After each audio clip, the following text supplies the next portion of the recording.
최근 국제환경보호단체인 그린피스에 따르면 후쿠시마의 제한구역을 탐사한 결과 충격적인 실태가 밝혀졌습니다. 방사능 핫스팟에서 발견한 1000mSv, 이는 DNA가 변형되고 암이 유발되는 치명적인 수치입니다. 또한 안전구역이라며 주민들의 귀환을 촉구하는 지역에서도 일본 정부가 절대적으로 사수하겠다고 한 시간당 0.23마이크로시버트의 6배가 넘는 방사능 수치를 확인했습니다. 후쿠시마 원전 사고 이후 8년이 지난 지금 안전하다고 말하는 일본 정부의 주장과 너무도 다른 모습입니다. 오염수의 실체를 적극적으로 알려온 그린피스 독일 사무소의 숀 버니 수석 연구원은 세계 최초로 이루어진 방사능 대청소, 제염 작업의 실패가 원인이라고 말하였습니다. 방사능 제염이란 원자력 발전소를 운영할 때 방사성 물질을 닦아내는 것인데, 방사성 피사량을 극소화시키기 위해 사용되는 방법입니다. 하지만 일본이 하고 있는 제염 작업은 50cm의 오염된 표토를 걷어낸 정도이며, 허술한 보관과 태풍, 자연재해로 방사성 물질이 흩어져 재오염이 심각한 수준입니다. 실제 제염 작업을 마쳐 지난 2017년 개방한 구역의 강탐사에서는 기준치의 10배에 달하는 방사능 수치를 발견하였고, 태풍 하기비스로 인해 유실된 방사성 폐기물도 쉽게 볼 수 있었습니다.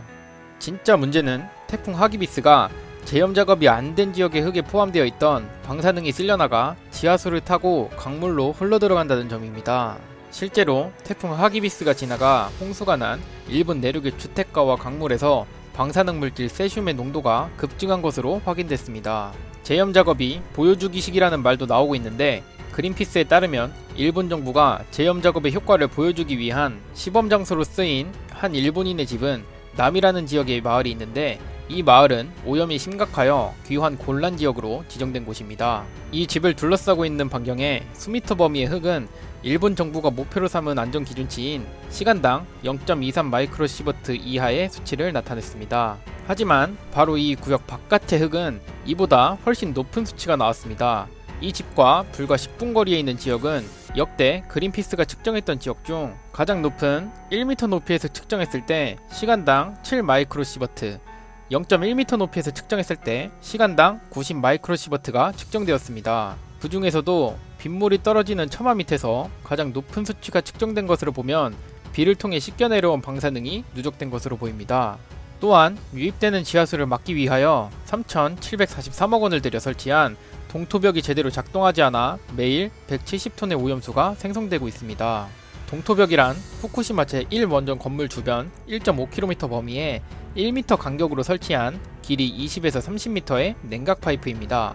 일본 정부와 도쿄전력은 동토벽을 이용해 원전 건물 내로 흘러들어가는 지하수를 얼리면 내부에서 생성되는 방사성 오염수의 양을 줄일 수 있다는 가정하에 설치를 하였습니다.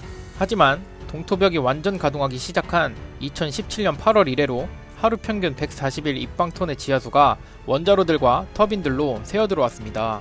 이는 동토벽이 완공되기 9달 전에 후쿠시마 원전으로 하루 132 입방톤의 지하수가 유입됐던 것과 비교하면 오히려 악화된 수치입니다. 도쿄전력은 어마어마한 돈을 쏟아부은 동토벽이 망가진 이후 후쿠시마 원자로들로 지하수가 새어들어가는 것을 막는 데 실패했다며 동토벽의 실패를 인정하였습니다. 또한 오염수 정화장치 알프스로 방사성 물질을 제거하겠다고 했지만 이것 또한 검증되지 않았습니다. 아베 정부는 후쿠시마 발전소 아래에 녹은 연료 1100톤을 10년 안에 다 드러내겠다고 하였습니다. 하지만 일본 정부는 기본 방사능 원리를 믿지 않았고, 통제구역에 들어가 일하는 인부들에게도 안전하다고 전략적으로 거짓말을 일삼고 있습니다. 자연에 흩어져 있는 방사능이 비를 타고 지하수로 파고드는 걸 멈출 방법은 없고, 지하수는 계속 오염될 것입니다. 그린피스는 이러한 일본 정부가 방사능을 완전히 통제할 수 있다는 말은 완전히 판타지라고 전하였습니다. 이렇게 말이 안 나오는 상황에서도 도쿄올림픽은 안전할 것이라며 내일을 발견하자라는 모토를 앞세워 후쿠시마가 안전하다는 것을 알리겠다는 일본 정부. 과연 후쿠시마와 일본, 그리고 이웃한 대한민국의 내일은 안전한지 궁금합니다. 이상 물김뉴스였습니다. 영상이 유익하셨다면 구독과 좋아요 부탁드립니다.